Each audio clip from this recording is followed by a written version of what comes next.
You'd feel sick if you'd done this to your Rolls Royce. Fully electric Rolls Royce Spectre. It's had a little bump a little bit there as well, but that's the main one. Can't get access from behind, so I'm going to heat it up, mould it the best I can, give it a final skim. So what I'm doing is heating this plastic up to try and get the shape best I can. Take off the high spot at the top, and then I'll only need a bit of filler here because like I can't get access from behind. The Rolls Royce with this, they're just going to throw a new bumper on it. So it's worth a go. This bit here, you can see where it's creased the paint. That's where the plastic's actually stretched.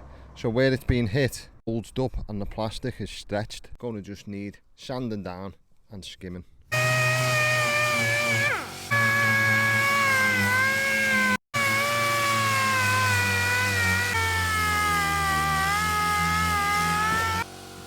As explained before, the plastic's like bulged up and stretched. The way to go about that is keep pushing it down to just get it in, but you're going to create sort of more of a dent. So for the final skim, I'm going to use plastic filler, but it's not, can't build it up as much, this kind of repair here, so I'm going to use normal filler just on the deep bit here to build that out, and then skim it, the plastic. Actually just want to build out that big dent that was on the edge. Maybe there, put a bit there as well. And block down now. So most of this filler will just get sanded off. You've got to have enough on to sand off, so you sand it down and the bits that need to stay on will stay on. As you can see, that's taken to the plastic there, so we know that little bit there that now is covered and filled in as we wanted it. So we'll just need to concentrate now on this part.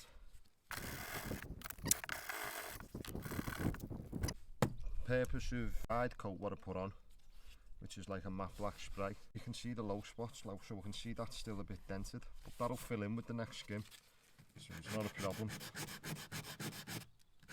Just make sure all the edges are nice and...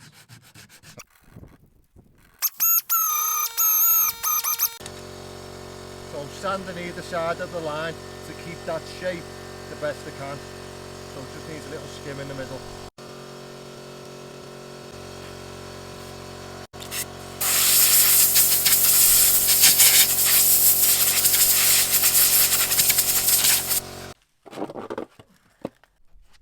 So this is only made for skimming over a few, you know, it covers a few mil.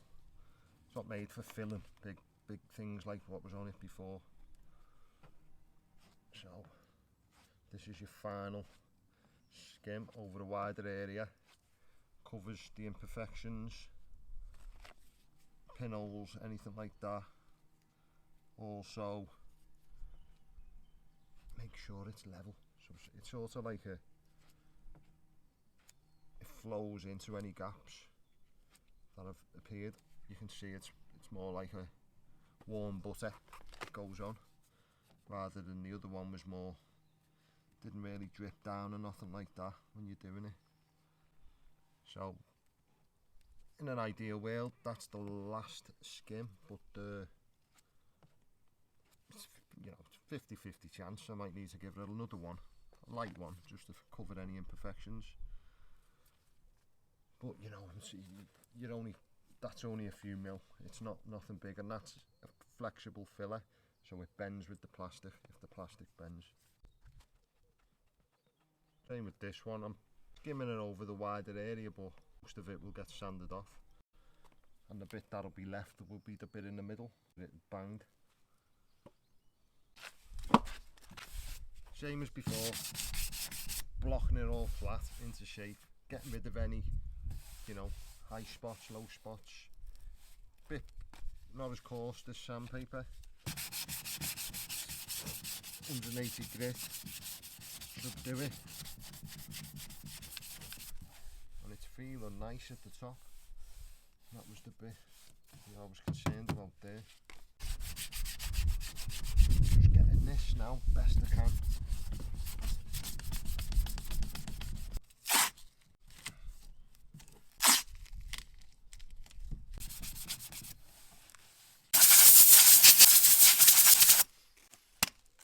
But this is all feeling nice and smooth now. It's just had that one skim. While we check if it's smooth and there's no nasty surprises, cover it in panel white and it basically shows you what it'd be looking like when it's painted. So shape's looking really nice. So it's all primed now. That's UV primer and it's looking really good. Excited to see what it turns out like. So now just gotta mask it up.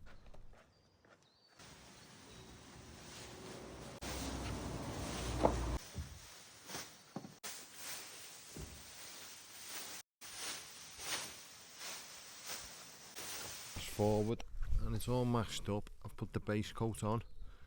So this, you can't really see it, but it's got metallic in, and that's just a flat black. So a bit awkward, but time to lacquer it now.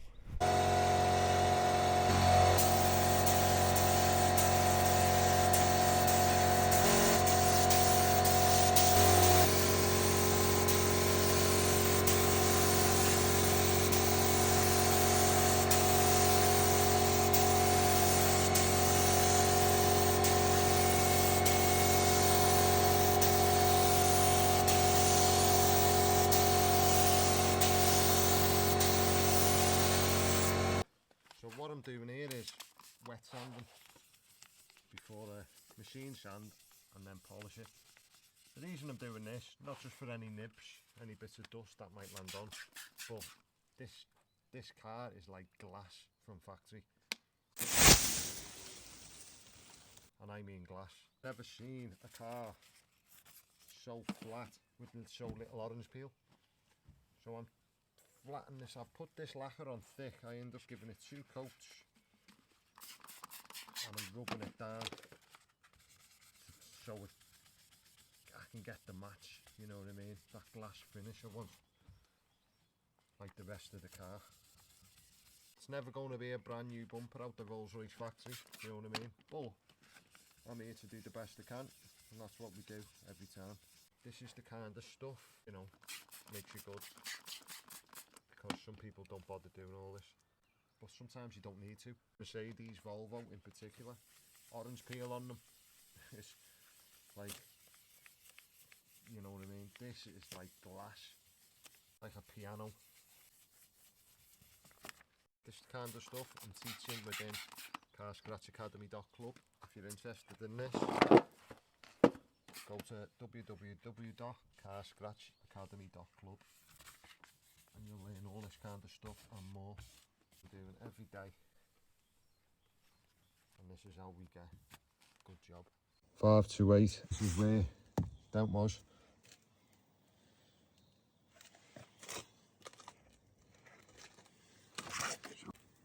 The blend is nice. It's always going to be a slight shimmer for orange peel, but I've got it the flattest I can, especially on these bits here. You know, it's like I said, we don't promise perfection. Perfection doesn't exist. Anyone who says it does is lying. Cause to you that might look like perfect. It is a really good repair, but when you get into Rolls Royce standards, it's do you know what I mean?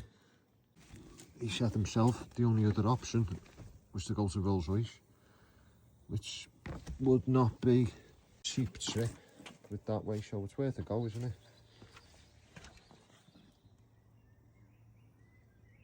Here, where was that? I think it was around there.